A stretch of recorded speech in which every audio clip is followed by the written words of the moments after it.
Oh begitu. Ada waktunya untuk ketemu saya dulu.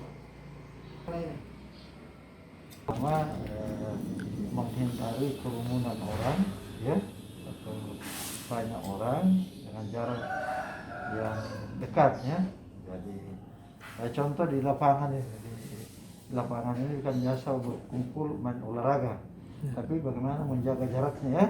Dan paling tidak dia memakai masker supaya mungkin napasnya ataupun apa namanya tetesan dari mulut ini tidak kena orang lain, ya, kan begitu.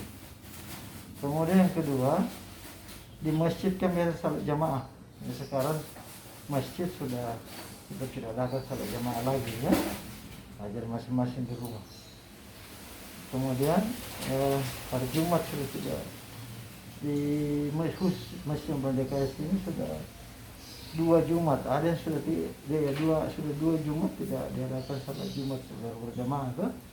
Rata-rata warga itu hanya salat duhur saja masing-masing di rumah. Nah, kemudian ya tentu itu kita menjaga bahwa setiap keluar yang seperti yang kita siapkan, setiap masuk ada apa namanya hand sanitizer, ya. Hanya kadang-kadang begini, dengan kelangkaan hand sanitizer ini kan dari alkohol hampir di mana-mana habis, bisa dengan pakai sabun saja. Tapi ada juga kadang-kadang tidak tahu sambil pakai sabun, pakai juga ini. Padahal sebenarnya kalau sudah pakai sabun dan cuci yang bersih, saya kira sudah cukup, ya. Nah, jadi kalau pakai hand sanitizer ini kan bahan bakunya mulai tipis, ya, bahkan di mana-mana susah mendapatkannya. Nah, dengan cara itu, dengan apa? Kalau tidak ada ini alkohol, ya, pakai sabun cuci saja atau sabun yang mengandung disinfektan, mencuci tangan dengan bersih, ya itu.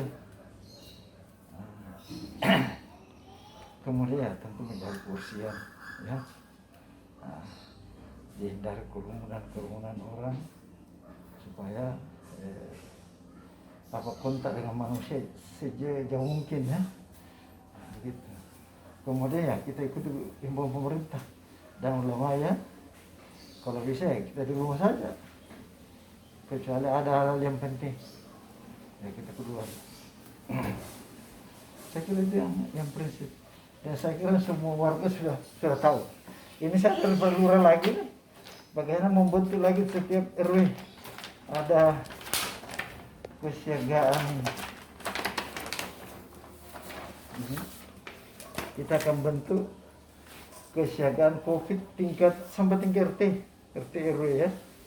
Jadi saya baru dari Pak Lurah ini akan membuat supaya kita kawal ini kebijakan pemerintah, ya, bahwa ternyata kalau hal terutama dari langsung masyarakat ini, ya, hanya kadang-kadang kasihan masyarakat seperti tukang bentor ini masih banyak berkumpul-kumpul di atas sadar itu bahwa harusnya menjaga jarak, ya. Itu barangkali bagaimana memberikan pengertian kepada warga supaya sama-sama kita menghindari, ya, kita memotong rantai perkembangan dari virus ini, ya. Itu.